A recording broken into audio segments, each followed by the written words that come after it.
Hey everyone, I typically don't make these kinds of videos because I find them to be cheap content. However, one of my most anticipated games of next year just got a demo released on the eShop. It doesn't have a lot of buzz, so I thought I would give my commentary on it, some of the things I liked about it, and other things that concerned me. If you didn't know, this is Another Code Recollection. It's a combination of Another Code, which was a DS exclusive, and Another Code R, which people in North America didn't get. Only PAL territories and Japan got Another Code R. So it's kind of a neat bonus that we're getting both for the first time over here in North America. Another Code was developed by Sing, which was my favorite visual novel producer on the Nintendo DS. They created games like the Hotel Dusk series, which just so happens to be in the same universe as Another Code. They have crossover characters, which we'll get into. The thing is about the Another Code series, or Trace Memory as it's known in North America, is that they were somewhat tech demos that took advantage of every unique feature or gimmick of the platform they were released on. And it utilized features like touchscreen, the microphone, folding the DS. There's a lot of clever system exclusive kind of puzzles which did not show up in this demo, and I doubt they will show up in the final game. It seemed like they had to retool all the puzzles to take advantage of some of the features of the Nintendo Switch that just weren't possible to replicate due to the unique layout of the Nintendo DS. Now, I don't want this video to be a series of complaints. I actually kind of enjoyed taking a trip down memory lane, and I recently played through Trace Memory and Another Code R in anticipation of this release. First off, let's talk some positives. I do like the graphical style. It seems like they picked a consistent cell shading across both Another Code and Another Code R instead of having two distinct styles. The original had more of a weird Nintendo 64 hard pixel sharp style with character portraits that were animated in somewhat of a comic book fashion. They carry over the comic paneling in this version where you'll see two characters in a split frame conversing with one another. I think a lot of that's to do with having to fill the space of two screens from the Nintendo DS version. This is one of those games that really pops on the Nintendo Switch OLED. High contrast colors, lots of rich colors, like a gradient of blues and red. They've also changed up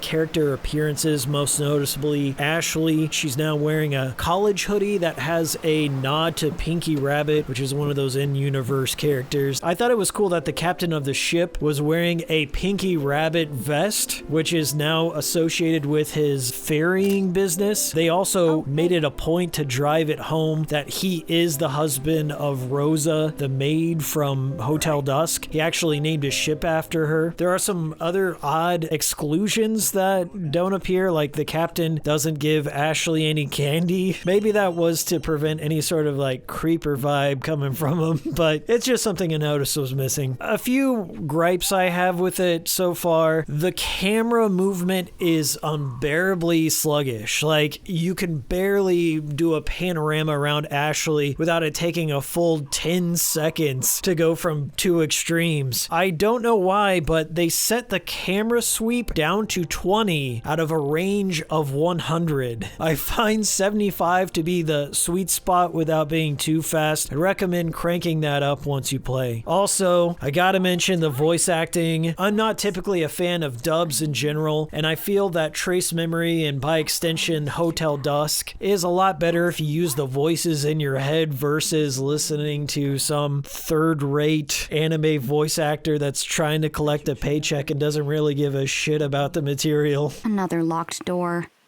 Now what? These are some intense door knockers. Thankfully, there's an option to completely mute all the voices and you can just see the characters pantomiming all the words. Or there's also a Japanese dub, which I didn't test out, but ultimately, I wish there was more of a traditional option, like if they included more of the sound effects and the soundtrack of the original game and, you know, those little beeps and bops in replacement of actual voice acting so you could then apply your own version of what the character sounds like. I'm not knocking Ashley's voice actress. She does a serviceable job, but there are some characters that actually put more effort in than others. Some of them come off as unintentionally erotic. Fortunately for us, I know the secret to these door knockers. Another big component that I felt was understated in the recollection was the soundtrack itself. For whatever reason, it is far more muffled and just not as present as it was in Trace Memory.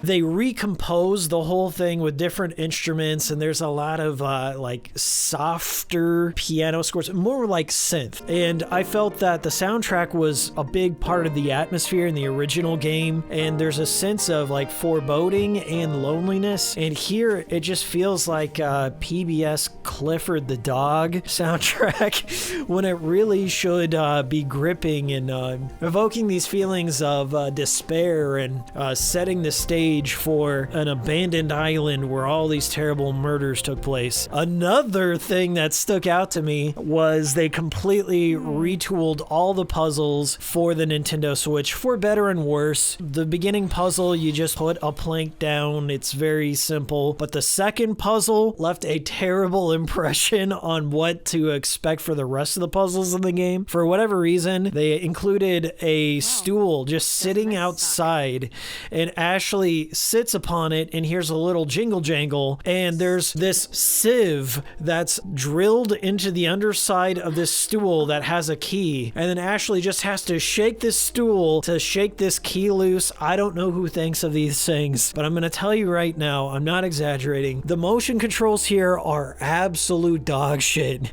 I was wrestling with this puzzle for a good 5 minutes trying to shake that key loose. Maybe it's because I was playing in docked mode and not handheld mode. Maybe it's different there, but it does not leave the best first impression. It just doesn't have that precision of the touch screen that you would find on the DS. However, the rest of the puzzles that I checked out were more traditional, where it was take things, insert it into a hole, or there's the final puzzle that you're presented in the demo, which I felt to be the most clever and gave me hope that they thought up some fresh new ideas if they were gonna completely reinvent the wheel here. I know the secret to these door knockers. Overall, I do have some concerns with Another Code Recollection. For one, it's releasing at the worst possible time next year. There's so many landmark franchises like the new Final Fantasy, a new Yakuza game. It's certainly going to get overshadowed when released against those. Secondly, it doesn't seem like there's enough brand awareness of this. Like, they released a new trailer and a new demo. There's no buzz about it. I truly did walk away with a generally good impression of the game, and I also feel like a lot is riding on this collection. The game's also releasing at $60 for both of them. I would have probably done something like split them up,